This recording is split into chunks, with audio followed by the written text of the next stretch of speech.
ఇప్పుడు నువ్వు బొమ్మను చూస్తారు కదమ్మా! తల నరుక్కొని రక్తం ఇలా 2 ప్రవాహాలుగా 2 ధారలుగా వస్తాయి మొండెం నుంచి. అమ్మవారి విగ్రహం చూడండి, చిన్నమస్త విగ్రహం చూడండి. ఆ ధారలు దేనికి సంకేతము అంటే చెప్తున్నారు. మన శరీరమందలి రజోగుణ లక్షణము లేదా నామరూపాత్మక జగత్తునందు ఆ అమృతము అష్టధాతువులుగా ఆమేమిటి?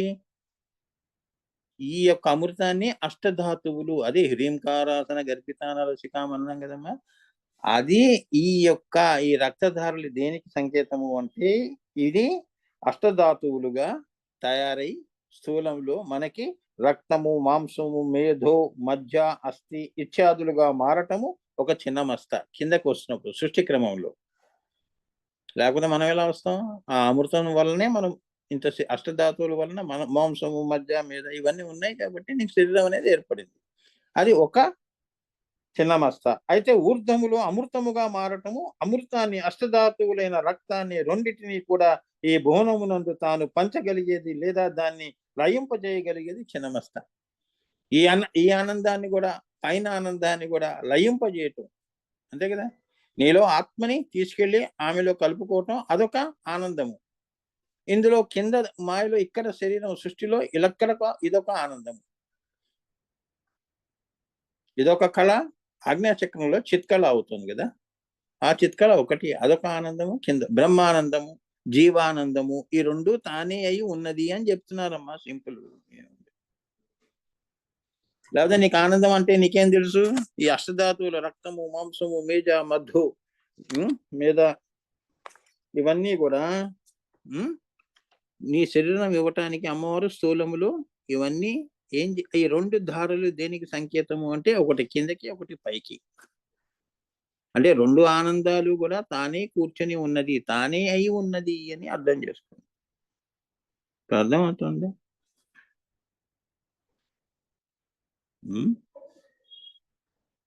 ఎంత ఎంత కష్టమో చూడండి. కానీ సింబాలిక్ రిప్రజెంటేషన్ అమ్మా. ఇప్పుడు నువ్వు కూడా అంతే గదా! నీకు ఏదైనా నువ్వు చెప్పాలి అంటే బొమ్మ గీసి చెప్తావు. ఆ బొమ్మే ఆ సంఘటన అంటే ఎట్లా మూర్ఖత్వం కాకపోతే? బొమ్మలో చూపిస్తున్నానండి నాకిలా అయింది అని. ఆ బొమ్మ కేవలం బొమ్మగా చూడాలి. దాని తత్వం ఏంటో నువ్వు చెప్పేవాడు వెనక ఏం చెప్తున్నాడు?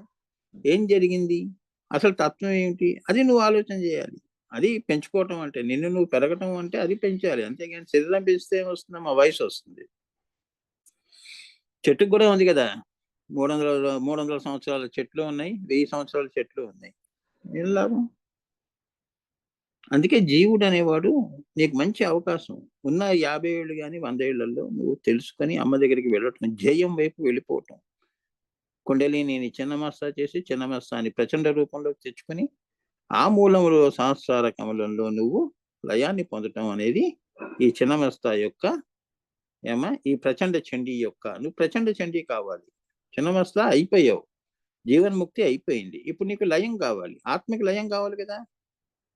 శరీరాన్ని యోగంతో ఉద్ధరించావమ్మా. ఉద్ధరే ఆత్మ అన్నావు. ఉద్ధరించావు. ఆజ్ఞ చిన్నమస్త అయ్యావు. అక్కడి నుంచి నేను ప్రచండ చండీ కావాలి కదండీ గురువుగారు. నేను నా లయం వైపు నేను వెళ్ళిపోవాలి కదా! ఎక్కని ఆరిజిన్స్ అంటారు. అదెక్కడుంది? సహస్రార కమలం. లయంలోకి వెళ్తావు. అంటే ఈ అమ్మవారు అయ్యవారిలో కలిసిపోయిందమ్మా. నేను భార్య, నువ్వు భర్త అనేది ఏం లేదు. ఇద్దరం ఒకటే అని. అదే ఆది దాంపత్యం అంటే. అప్పుడు వాళ్ళిద్దరి యొక్క ఏకత్వంలోంచి వచ్చినది అమృతధారలు, అమృతవర్షిణి అవుతుంది అమ్మవారు అని చెప్తున్నారు అది. ఏమ్మా? సో సృష్టి క్రమము, సంహార క్రమం. పైనుంచి కిందకి, కింద నుంచి పైకి. ఎవడైనా అంతే. ఏ వర్షం ఏది పైనుంచి కిందకి పడినా అన్నీ మళ్ళీ పైకే వెళ్ళాలి. ప్రకృతిలో అంతే కదమ్మా! వర్షం పడిందంటే నీళ్ళన్నీ ఎక్కడికి వెళ్ళిపోతున్నాయి? సముద్రంలో. సముద్రం నుంచి మళ్ళీ పైకి వెళ్ళిపోతున్నాయి. గగనాల్లోకి వెళ్ళిపోతుంది.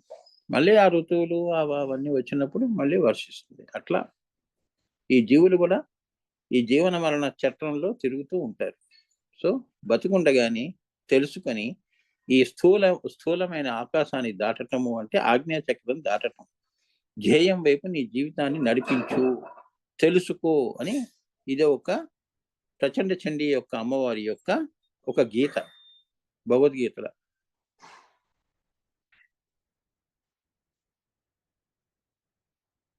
సో ఆ కారుతున్న రక్తము మన శరీరం రజోగుణ లక్షణము లేదా నామరూపాత్మక జగత్తునందు ఆ అమృతము, ఈ నామరూప జగత్తునందు అంటే ఏంటంటే నిన్ను పుట్టించటానికి ఆ అమృతము ఏమవుతోంది? అష్టధాతువులుగా మాంసము, మధ్య, మేధ, అస్థి ఇత్యాదులుగా మారటము ఒక చిన్న మస్తాగా ఆమె ప్రచండ చండి కిందకి వచ్చినప్పుడు చిన్న మస్తాగా ఈ నామరూప జగత్తును సృష్టిస్తోంది. అయితే ఊర్ధ్వములు అమృతముగా మారటము, అమృతాన్ని అష్టధాతువులైన రక్తాన్ని రెండింటినీ కూడా ఈ భువనమునందు తాను పంచగలది. అంటే ఏంటంటే పైన అమృతాన్ని కింద పంచగలుస్తుంది, ఇక్కడ దాన్ని నీకు మళ్ళీ నిన్ను అమృత పుత్రుడు అమృత పుత్రిక అన్నట్టు నిన్ను అమృతం వైపు కూడా నడపగలది. పుట్టి నేను గాలికి వదిలేదు అమ్మవారు అని చెప్తున్నారు. చాలా మంది చూడండి పిల్లల్ని వదిలేస్తారు, గాలికి వదిలేస్తారండి, అనాథలండి అంటారే, అట్లా కాదు అమ్మవారు అని. పైనుంచి కింద పడినా కింద నుంచి పైకి వచ్చినా ఆమె చూసుకుంటుంది. రెండు తన చేతిలో పెట్టుకొని ఉన్నది అంటున్నారు. అది ధ్యేయ విగ్రహము అంటే సుషుష్మ యొక్క పూజ చేస్తే, ధ్యేయము ఏదైతే ఉందో దీన్ని గనక ధ్యేయమే పెట్టుకొని పూజ చేస్తే, ప్రచండ చండీ పూజ చేస్తే, విగ్రహము అంటే సుషుమ్నాని పూజ చేస్తే జితేంద్రియులు అవుతారు.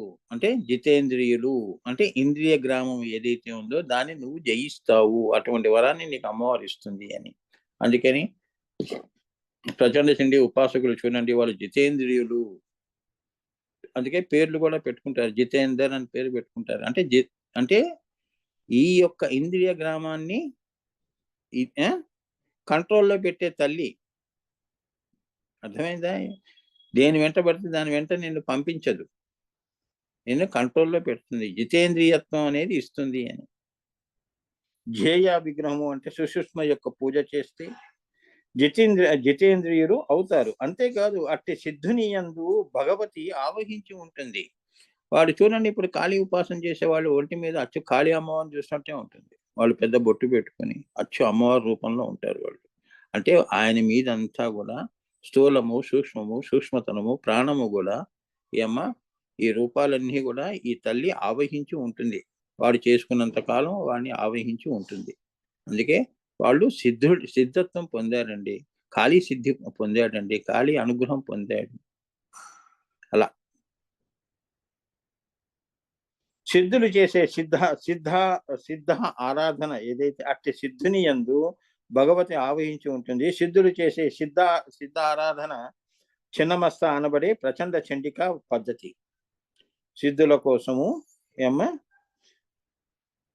సిద్ధ ఆరాధన చేసేవాళ్ళు ఎవరైతే ఉంటారో చిన్నమస్త అనబడే ప్రచండ చండిక పద్ధతి. ఈ ప్రచండ చండిక పద్ధతిలో చిన్నమస్తాన్ని ఆరాధిస్తే అటువంటి సిద్ధులు అమ్మవారు ప్రసాదిస్తుంది అని. ఇదియే హఠయోగము. అందుకే చూడండి సాయిబాబా చూడండి, ఆయన హఠయోగి కదా. సాయిబాబా ఎలా ఉన్నాడు? గాల్లో పడుకుని ఉన్నాడు, అవునా? ఆయన ఏం చేయలేదు చెప్పు? ఆ సిద్ధులన్నీ హఠయోగం ద్వారా ఆయన సిద్ధింపజేసుకున్నాడు అని. ఆయన చేసిన పద్ధతి ఏమిటి అంటే, ఇగో ఇది ఇప్పుడు నేను చెప్పిన ప్రచండ చండిక ఆరాధన ఆయన చేశాడు. అంటే మనలా విగ్రహాలు పెట్టుకొని చేసిన పూజలు కావమ్మా, యోగంలో ఆయన చేశాడు. ఆయనకు తెలుసు ఈ చండిక అనే ఈ అమ్మవారు ప్రచండ చండి అంటే ఆజ్ఞా చక్రము పైన ఆయన శాస్త్రారం దాకా వెళ్ళి మళ్ళీ కిందకి వచ్చి, అప్పుడు మరి చండిక స్థితి కూడా వచ్చేసింది కదా ఆయనకి, ఈ సిద్ధత్వం వచ్చింది కదా. సో అటువంటి సిద్ధులన్నీ ఆయన ప్రయోగించడం జరిగింది. ఇప్పుడన్నా అర్థమైంది హఠయోగం అంటే ఏంటో? అది అలా వస్తాయి సిద్ధులు అందరికీ బయట. ఇది హఠయోగం ద్వారా ఈ తల్లి. ఇదే హఠయోగము మొదలైన అన్ని యోగముల యందు చెప్పబడిన రహస్యము. ఆ రహస్యాన్ని ఇవాళ నేను చెప్పడం జరిగింది. సో మీ సంకల్పాన్ని బట్టి ఉంటుందమ్మా. సిద్ధుల కోసమే నేను చేస్తున్నాను స్వామి అంటే చిన్నమస్త అమ్మవారు నీకు ఆ సిద్ధులు ఇస్తుంది, కానీ నీకు లయం అనేది ఇవ్వదు కదమ్మా. జ్ఞాన జాతుల్లోనే నువ్వు శరీరంలోనే ప్రయోగాలు చేసుకుంటూ ప్రదర్శన చేసుకుంటూ బతుకుతావు. నీ శరీరంతో వచ్చిన సిద్ధులు శరీరంతోనే పోతాయి, కానీ నువ్వు జయం వైపు ప్రచండ చండిక కాలేకపోయావు. ఆజ్ఞాచక్రం నుంచి మళ్ళీ ఇంకా పైన శాస్త్రాల కమలం దాకా కూడా నువ్వు తీసుకెళ్ళలేకపోయావు. అందుకే చిన్న మస్తాగానే నీ జీవితం ముగిసిపోతుంది. జీవన్ ముక్త వరకే అమ్మవారు ఇస్తుంది.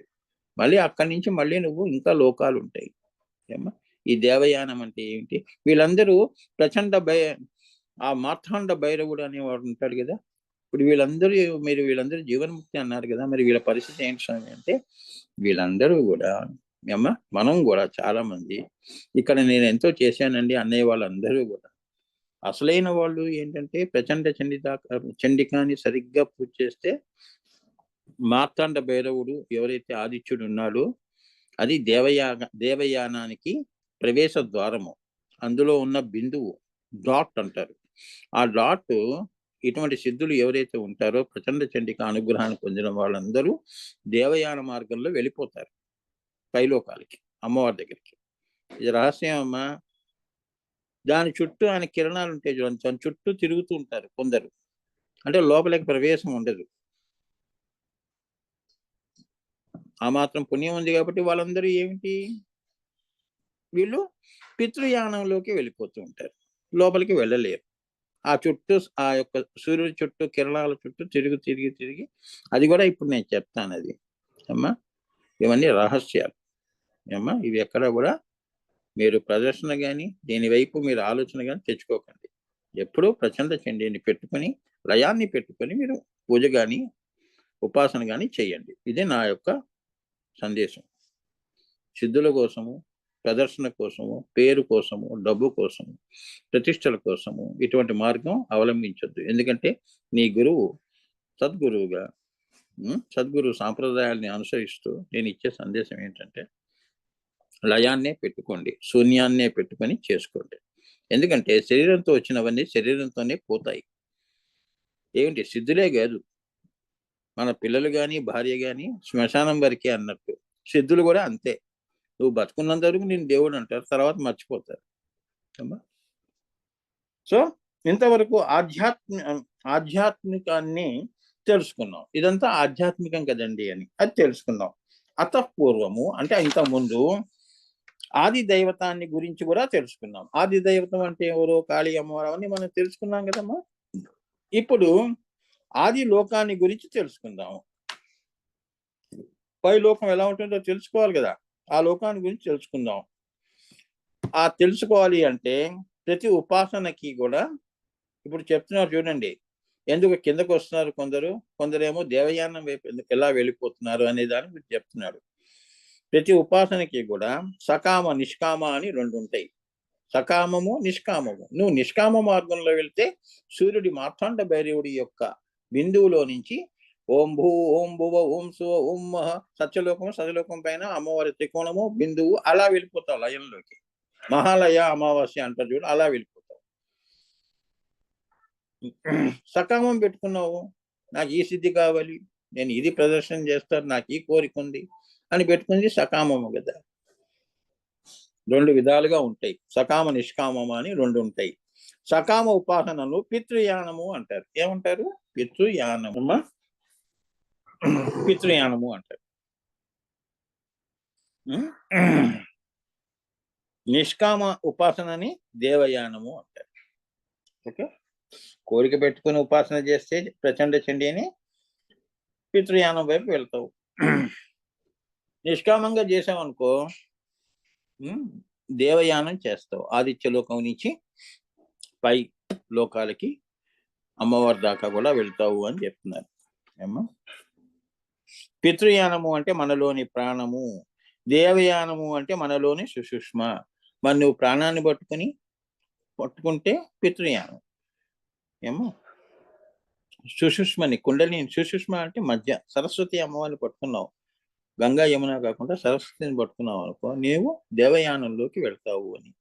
ఓం భూ ఓం భువ ఓం శువ ఆ పై 7 లోకాలు దాటి తరింపజేస్తుంది ఈ ప్రచండ తండ్రి. నేను ఎక్కడ ఏ లక్ష్యం నువ్వు పెట్టుకున్నావో, ధ్యేయము పెట్టుకున్నావో అక్కడి వరకు నిన్ను చేరుస్తుంది అన్నది ఈ ప్రచండ చండిక దేవయానంలో ఉన్నది అని. ఏమైంది? దేవయాన పందాయే ప్రచండ చండిక. నేను దేవయానంలో ఆ ఆ మార్తాండ భైరవుడి యొక్క బిందువులో నుంచి నేను పైకి తీసుకెళ్తుందిగా. మరి ఆమె ఎవరు? ఆమె ఎవరు? ప్రచండ చండిక. అది ఏ కర్మ ఫలములను ఇవ్వగలిగినది. ఈ అమ్మవారు ఏమిటి? ప్రచండ చండిక కర్మ ఫలములు ఇస్తుంది అంటున్నాడు. నిష్కామముల యొక్క ఫలాలు ఇచ్చే తల్లి అని. ఇంతకుముందు నువ్వు అది పెట్టుకొని చేసావు కదా. యోగులేమో నిష్కామంగా వెళ్ళారు, మనమేమో సకామంగా వెళ్ళాం. ఇద్దరికి కర్మలు మన ఫలాలు ఎక్కడున్నాయి? ప్రచండ చండిక చేతిలో ఉన్నాయి. ఎవరికి ఏది రాసి పెట్టుంటే అది పడేస్తుంది మొహం మీద. అది ఓకే. సో కర్మ ఫలముల యొక్క అతి తత్వమును తీసుకుని వెళ్ళగలిగినది అంటే సకామ నిష్కామ భేదము చేత దీనిని దుర్గా అంటే ఈ యొక్క సకామ నిష్కామములను పొందాలి అంటే ఎంత సాధన చేయాలి, ఎంత యోగము చేయాలి, ఎంత ఉపాసన చేయాలి అమ్మ అనుగ్రహం కోసం. అది చిన్నమస్తా గాని ప్రచండ చండిక గాని అంత తొందరగా 20 సంవత్సరాలు వాళ్ళు శిష్యరికం చేస్తారమ్మా. ఉపాసన వాళ్ళ గురువుల దగ్గర ఖాళీ ఉపాసన చేసే గురువు దగ్గర శిష్యులు 20 సంవత్సరాల నుండి చేస్తారు. ఎంత దుర్గమమైన కష్టం అది. అందుకే ఏమన్నారు? సకామ నిష్కామ భేదము చేత దీనినే దుర్గా అన్నారు. అమ్మో చాలా కష్టం అండి అని నీకు అనిపిస్తుంది కదా. అది దుర్గా అని కూడా పిలుస్తారు. ఈ ప్రచండ చండిక అని ఉపాసనని దుర్గా. అమ్మ బాబు ఎంత కష్టం మనం పడలేమండి బాబు. దుర్గతి నాశిని అలానే దుర్గమమైన మార్గం అండి. ఈ యొక్క దశమాహ విద్యలో ఉపాసన చేస్తే ఎంతో నిష్టగా ఉండాలి కదమ్మా. మనం ఎక్కడ ఉండగలుగుతాం? అందుకే దుర్గా అని కూడా ప్రచండ చండికాకి పేరు.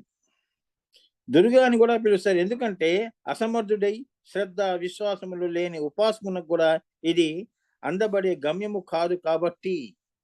కొందరు ఉంటారు కదా చాలా మంది, శ్రద్ధ లేని వాళ్ళు, అసమర్థులు, విశ్వాసము లేని వాళ్ళు, గురువుల మీద ఒకే గురువుని పెట్టుకోకుండా గురువులు మార్చేవాళ్ళు, విశ్వాసముగా ఉండరు వాళ్ళు, అవిశ్వాసముగా బతుకుతారు. అటువంటి వాళ్ళు అసమర్థులు. వీళ్ళకి ఎలా ఉంటుంది? దుర్గం పదస్థ కవయో వదంతి అంటే ఏంటంటే అక్కడ చెప్పారు. అంటే ఏంటంటే ఈమె అతి అతి దుర్లభమైన మార్గము. ప్రచండ చండికా ఉపాసన అంటే అతి దుర్గమమైనది, అతి కష్టమైనది అని చెప్తున్నారు. అందుకే ఆమెని దుర్గా అని కూడా పిలుస్తారు. మూలాధార స్వాధిష్టానం దాన్ని జాగృతం చేసుకొని చిన్నమస్తా దగ్గరికి ఆజ్ఞాచక్రం దగ్గరికి వచ్చి అక్కడి నుంచి మళ్ళీ నువ్వు ప్రచండ చండిక కావాలి అంటే ఇవే 7 కొండలు అంటే ఎంత కష్టం. ఒక జీవితంలో వచ్చేస్తాయి ఇవన్నీ. అందుకే దుర్గమమైన మార్గం అండి. అమ్మా నన్ను ఈ యొక్క కష్టాన్ని, యోగా కష్టాలు, ఆధ్యాత్మిక కష్టాలను నన్ను కాపాడు తల్లి అని శరణు ఎవరైతే అంటే విశ్వాసపాత్రులు ఎవరైతే ఉంటారో వాళ్ళకి ఆమె ఎప్పుడు కూడా ప్రసన్నమై వాళ్ళని తరింపజేస్తుంది. విశ్వాసం లేని వాళ్ళని ఈ మార్గంలోకి రానివ్వదు అని దాని అర్థం. అందుకే ఏదో కొబ్బరికాయ కొట్టి ఇంటికి వెళ్తారు అంతే. ఓకే. ఆ కారణం చేత కొంచెము కూడా పరిణామము తెచ్చుకోలేము. ఇది కష్టాతి కష్టమైన మార్గము. యోగములు జ్ఞానములు ఈ ప్రచండ చండియే దుర్గా అని కూడా పిలువబడుతుంది. ఈ దశమహా విద్యల యొక్క ఉపాసనలో అతి కష్టమైనది ఈ యొక్క ప్రచండ చండి. చూడండి ఎంత హఠయోగం నేను చెప్పాను అంతకుముందు. అవునా? ఎంత కష్టమైనది. అందుకే కష్టాతి కష్టమైన మార్గము యోగములు జ్ఞానములు ఈ ప్రచండ చండియే ఏమంటాం? అబ్బా దుర్గా అండి. మనం కూడా చూడండి పిల్లలు బాగా ఏడిపిస్తే అబ్బాబ్బా రాక్షసులు అండి బాబు, పిల్ల రాక్షసులు అని ఎలా అంటావు? అట్లా అన్నమాట. అంత కష్టం ఆమె దుర్గా అక్కడ అవుతుంది. అంత కష్టం పెడుతుంది కాబట్టి దుర్గమ్మవారి కంటే ఆమె దుర్గా. తల్లి నన్ను దాటించు తల్లి అంటే ఎన్ని కష్టాలు పెడుతున్నాం. పిల్లలు కూడా చూడండి మనం తిడతాం వాళ్ళని, అవునా? కోపంలో మాట్లాడుకోనివ్వరు. అట్లా అన్నమాట. ఆమె అక్కడ కూడా ఈ ప్రచండ చండి ఏమవుతుంది? దుర్గా అవుతుంది ఆమె. అంటే ఇవన్నీ ఎందుకు చెప్తున్నారు అంటే ఆమె స్థితిని బట్టి పేర్లు వచ్చాయి కానీ అక్కడ దేవతలు ఉన్నారని కాదు అక్కడ అర్థం. దుర్గా అమ్మవారు వేరు, చండిక వేరు, కాళీ వేరు, త్రిపుర వేరు, భైరవి వేరు, ఇట్లా ఏం లేదమ్మా. ఇప్పుడు నువ్వు అమెరికాలో ఉంటే అమెరికా అంటాడు, అమెరికన్ అంటారు, ఇండియాలో ఉంటే ఇండియన్ అంటారు. ఏముంది దానికి? పేరు మరి నీ పేరు నువ్వే కదా, నువ్వే మారిపోయావా? పేర్లు మారుతున్నాయి. ఎలా ఎందుకు మారుతున్నాయి? నీ స్థితిని బట్టి నువ్వు ఎక్కడుంటే ఆ పేరే నీకు తగులుకుంటుంది. ఏముంది దీన్నే ఏకం సత్ విప్రా బహుధా వదంతి, ఉన్నది ఒకటే, ఎన్ని పేర్లు పెట్టి పిలిస్తే ఉంది. అందుకే మేము ఎప్పుడు మౌనంగా మేము ఎందుకు ఉంటామంటే, నేను దుర్గామ్మవారు ఉపాసన చేస్తున్నాను. ఏం దుర్గామ్మవారు ఉపాసన? అది హఠయోగం. ఇప్పుడు నేను చెప్పాను కదా, ప్రచండ చండిక ఉపాసన. అది చాలా కష్టమైంది. అది చెయ్యమ్మా అంటాం, మా ఆశీస్సులు ఉంటాయి, వెళ్దాం ఉంటాం. అయ్యప్పది కూడా అంతే కదా, వాళ్ళకి గురువులు ఉంటారు కదా, అవునా? ఇరుముడి మరి ఇవ్వాలి కదా, గురువు దగ్గరికి వెళ్తేనే వాడికి మరి అయ్యప్ప కొండలు నువ్వు ఎక్కగలుస్తావు, అడవుల్లో నువ్వు వెళ్ళగలుస్తావు. అంత దుర్గమమైన దీక్ష అది. దుర్గా దీక్ష కూడా అంతే కదమ్మా. ఇవన్నీ ప్రచండ చండికాలు ప్రాథమిక దశలో నువ్వు ఇంత జితేంద్రుడు కావాలి. శరీరం మీద వ్యామోహం పెట్టుకుని అడవిలో వెళ్ళటం కాదు, దేవుణ్ణి పక్కన పెట్టి అమ్మో ఏ పులి వస్తుంది అని అన్నావంటే నిజంగా వస్తుంది పులి. అయ్యప్ప చూసుకుంటాడులే, దేహం మీద భ్రాంతి లేదు అని నువ్వు అనుకున్నావు అనుకో, అయ్యప్పే వచ్చాక నిన్ను కాపాడుతాడు. అది చెప్తున్నాడు ఇక్కడ. సో